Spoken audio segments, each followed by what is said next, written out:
wisdom, student enrollment. That's what the class of God students enrolling. Supreme wisdom, I study it hard. The study of myself is the study of God. Supreme wisdom, write your letter, get your X. Supreme wisdom, that's what you'll be getting next. Supreme wisdom, some call it the lessons, but I call it life, actual facts, no guessing. Tony Jefferson, in that statement, in the last part of that statement, the Almighty has no attribute which can take side with in such a context. Well, no, he was saying that God, he was saying that there's no way that God, if God is as just as we make him out to be, there's no way a just God will be okay with doing what we're doing to black people. So they knew that. So he was saying, I know what we're doing is irreprehensible in the eyes of God.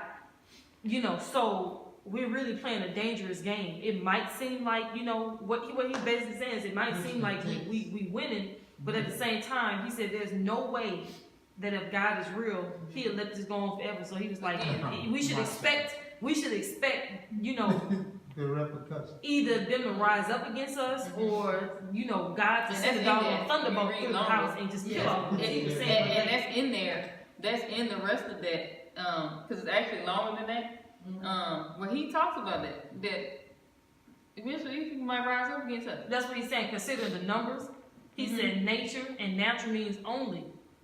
So he's saying just considering like the situation we in, it's a few of us and a lot of them, because at this point they didn't multiply. So he's just saying, consider the numbers alone. They can outnumber us and take us over. Then he said also consider nature. Naturally, you cannot treat somebody bad and expect them to be okay with it. Right. Well, He said also, he's saying the revolution of the wheel of fortune. He's saying just by happenstance, if it's just randomly, every dog has its day. That means that, you know. The wheel of fortune says what goes up must come down. Right. And that's what the wheel of fortune is. So he's saying like there's in every sense, this cannot be maintained. This type of system cannot be maintained because it's not just. And so you can fast forward all the way to Lincoln. They all wanted us to go somewhere else because they all understood that what we've done to these people, we need to make some type of amends, even if it's just a little bit. But that's the loophole that I guess that the slave masters started to play, is that they understood this law of cause and effect. So they said, you know what we can do? Instead of us being the ones that carry out the punishment on them, we're going to make cheap, you know, natural law by making them their own oppressors. Yeah. But making that to give you the illusion that you have choice. But you knew as long as your mind was planted in you, you really didn't have a choice. Right. But Thomas Jefferson, there's something called the Jeffersonian Bible, where he actually redacted all of the words that were not Jesus quoted, him speaking directly. So he had the Jeffersonian Bible actually are all the words that were attributed to Jesus of 2,000 years ago. And he wasn't a Christian like the rest of them, just, you know, lock, stock, and barrel. He understood. He was a very learned man. He understood, you know, history and prophecy according to the words of Jesus. So he understood the concept of Messiah and the one that's coming back at the head of the sword of 10,000. So he, you know, but because they understood their time, he was willing to play the long game. Oh yeah, and I recently watched a documentary that said that Jefferson, they were saying you had to put all this stuff in the context when they were writing the Constitution. Whatever it is. Declaration. I think, yeah, they were saying that like Thomas Jefferson, he spent a lot of time, you know, he really didn't even write much. I think they said the main one who did most of the writing was Madison. But they said Jefferson, he really only contributed just a little bit, but they said because Jefferson was, he had just come back from France. He spent a lot of time in France, so he got a lot of his, I think that's where it took his ideals and his ideology and like the way that he thought of his philosophy from the French. So they said he was kind of radical. he was kind of radicalized, and his views was, you know, starkly different from everybody else because of the time he spent in France. So he had him as a person was a lot different than the rest of them, just the way that he thought about, you know, things. And I mean, as we can see today, the French and the Americans are very different. Yes. The French and the British are very different. Okay, so,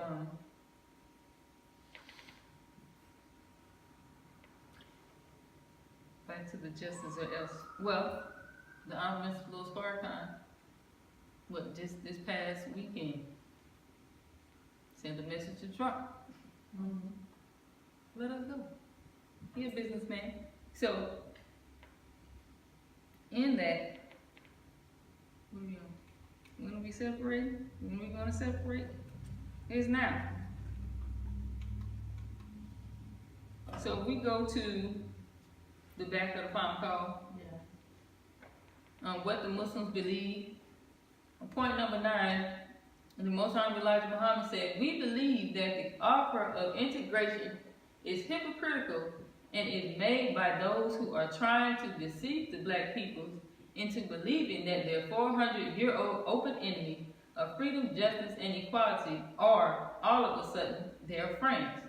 Furthermore, we believe that such deception is intended to prevent black people from realizing that the time in history has arrived for the separation from the whites of this nation. If the white people are truthful about their professed friendship toward the so-called Negro, they can prove it by dividing up America with their slaves. We do not believe that America will ever be able to furnish enough jobs for her own millions of unemployed, in addition to jobs for the 20 million black people as well." So when is the time for separation? Now. They don't have anything for us. So why not us go for ourselves? I read, according to the U.S. Black Chamber of Commerce, that according to them in 2018,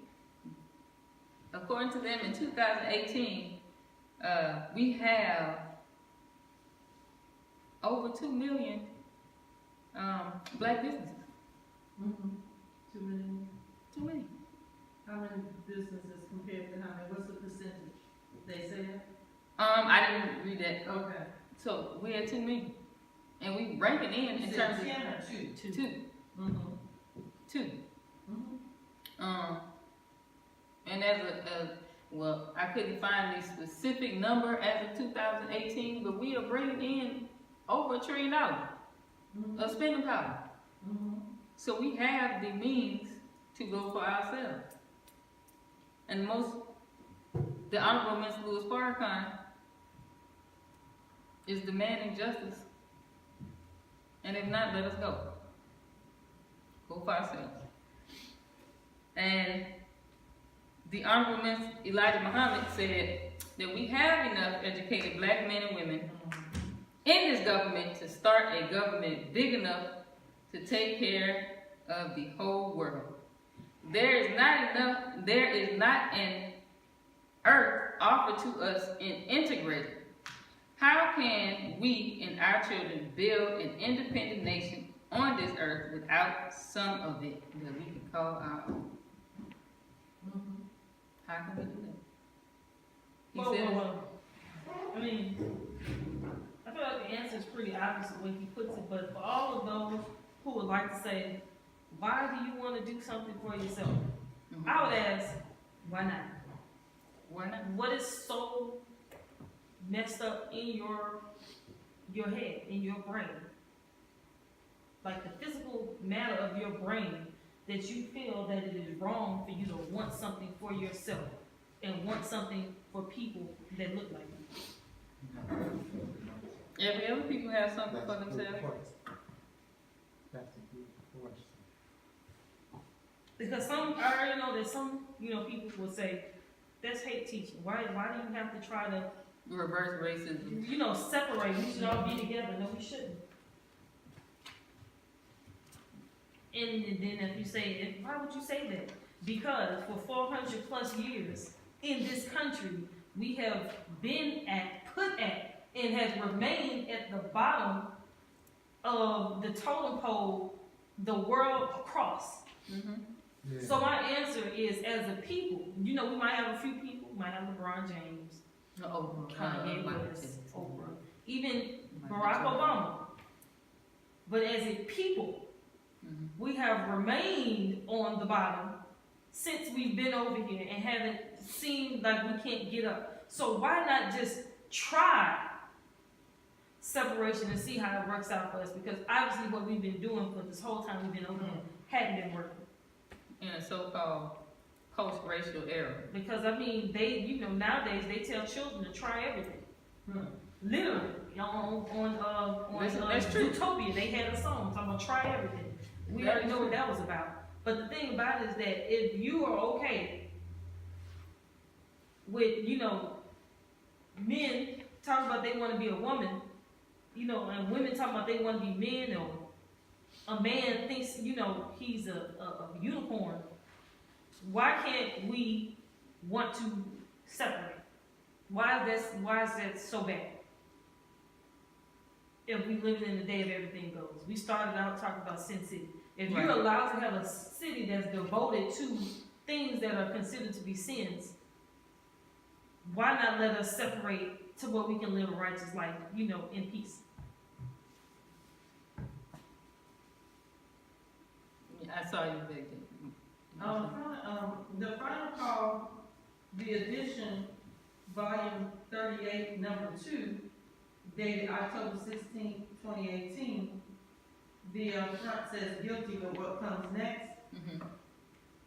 The article by the Honorable Minister Louis Farrakhan is a reprint called The Intensifying Universal Cry for Justice. But what's embedded on page 9, and I came across a video, I know I shared it with you all. You were talking about this is the what do we separate from, you said when, and we declare now, but the Ghanaian president proclaims the year 2019 as the year of return to blacks of Africa. So those of the blacks that are in the diaspora as a result of the transatlantic slave trade, they're offering what they call easy visas, where you can literally get a visa to go back without going through all, because normally to get a visa to go to any country, it'd be sponsored by somebody who's there already. You have a sponsor that says that I vouch for this person, so on and so forth. The easy visa is supposed to be if you can, trace your lineage back to slavery or the transatlantic slave trade, and it doesn't have to be much. You're an American, you've been here for all the general. And so anyway, you can get a visa to go over there and work. And also there's a dual citizenship, where they're gonna allow dual citizenship. So he's declaring 400 years after they said that we came here in 1619, 400 years later they're saying we're offering you return. This is the fulfillment of the prophecy, Abraham's prophecy, that we'll be a stranger in the land that's not our own for 400 years. They understand that. They're opening their arms back up to us because we do have all of the skills that they need. And they have the land that we need. We have the money. You said we got the buying power. Bringing us over there, boosting in numbers, would actually build that country up. But the Ghana's not the only country, they said, that is offering us to come back home. And this is the story of Joseph. That's what they said, that this was all inspired how Joseph was sold as a slave in another country, and then he became a ruler in that country, and he was able to help his brothers, by giving them some money embedded in the supplies that they went to go get and from the king, because they went through the 7 years of famine. So I'm saying all of that to say that the whole concept of us separating, the whole concept of where we can go to the whole idea of separation and having something that we can actually leverage is starting to become manifest now. And yeah, right in front of our eyes. Perfect example. Because I thought about that earlier, but I was talking to myself, losing that point. But that's exactly where. Because even in prophecies, in the Supreme Wisdom, it talks about us being reunited with our brothers in the East. And geographically, Africa is east of where we are. I mean, it's west if you want to really get into the geometry of the sphere. But the thing about it is that this side of the world is generally called the West, and everything else is not here as the East.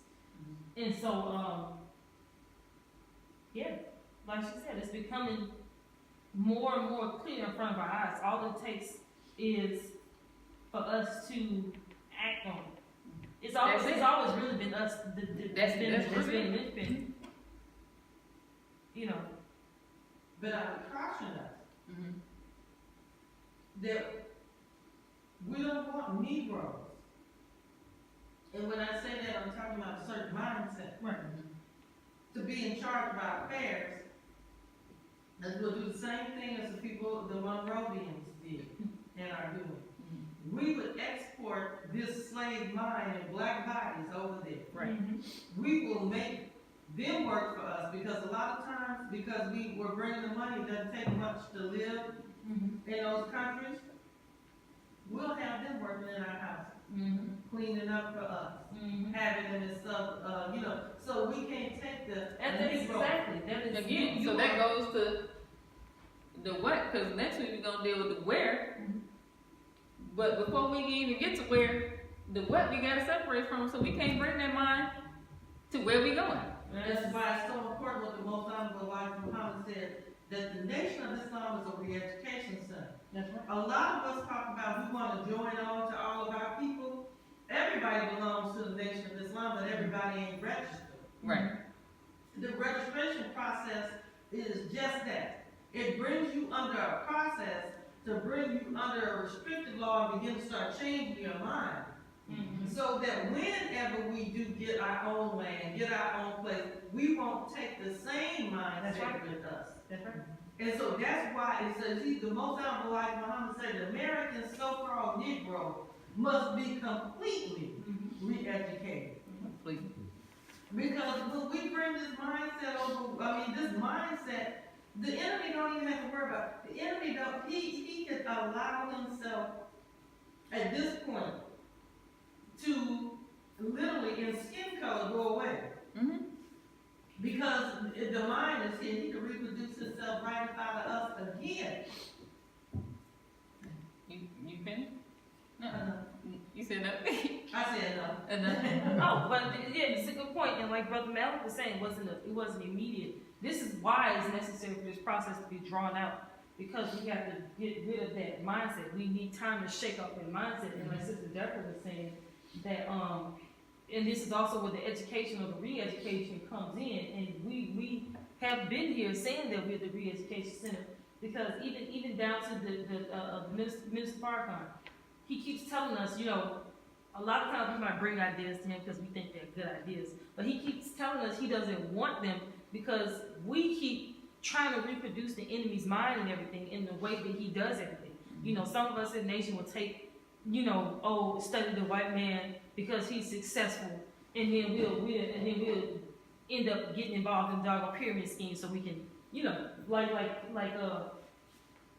Khaled was having people run into, believers run into each other's cars so they can, claim, the insurance was committing insurance fraud, other manner of things, trying to do that, but all that's going to do is bring that mindset. And even back to Monrovia, you were saying they even brought like the political, like the governmental system over there. And so that's the thing, is that even in this new world, and here we're not going to be able to have democracy in a sense, because like you were saying, if we go to Ghana right today, all the 2 million business people, whatever, they go over there. How does democracy work in America right now? The people who have the most money is people who get elected. Which which is not democracy. So exactly, Barack Obama won because he had more money backing him than his counterparts. Period. Yeah. That's how it is today. Whoever have big, they have this school board race going on. Right. You know, different political things. And the person who has the most yard signs is probably most likely going to get the most votes. Right. So it's like, so we can't. This is a good point. What I'm trying to make is that, yeah, you're right. We cannot bring this mind over there because we would end up dragging this out even more. We think what we're going through right now is dragged out. We would even drag this on even more. That mindset has to be totally destroyed. We gonna fight and kill one another. We gonna lie. We gonna steal. We Give gonna people the work for us. Mm-hmm. master Take people. take on the mindset. Right. So Um, it seems to be that we got the two today, right? So last week, who we separated from? So what are we separating from is The mind of Satan. the mind, a way of thinking, Mm-hmm. Well, they way. come out of her mind, her way of thinking. Jesus said, "Be ye not conformed to this world, but be ye transformed, not by a changing of your mind, but by a renewing of your mind." It has to be made new again. And so I see the importance of the Savior's letter, writing the Savior's letter, because you begin the process of getting rid of that mindset. You gotta get out of how you want to do stuff. Yeah. Well, look, I'm gonna say this, can I say this? Because he brought up a good point. And this is my just assessment over it, of looking up for many years, that the Savior's letter has to be written in a certain way, Yeah. okay? So it's not like you just go write it in, the handwriting you're accustomed to. You can't print it. You have to write it in what we call cursive script. Now, words, as we were saying, talks about the nature of things. Why does the enemy use the word cursive? The root word of it is curse. The Most Honorable Elijah Muhammad, I saw this in Our Savior's Arrival, blew my mind. He talked about we must be, Yaqub's curse must be broken. And whenever you do something with your hand, that talks about your will. When they talk about your right hand, it's talking about your will and the positive side of your will. And so when you're writing this letter in the cursive script, and it really is your shahada, your declaration of faith, you're beginning to reverse Yaqub's curse just by doing that act of writing that letter over and over again, that it begins to start rewiring and refiring your brain in a new direction. So there's something very powerful about that letter. We think that it's just something so that we can keep people out or just come in a new thing. Ritual, make you feel like you're going through pledge week if you're an alpha or delta or whatever. But no, that's a literal physical and mental psychology that's being applied to us through this process. To actually take nothing and make it into a God.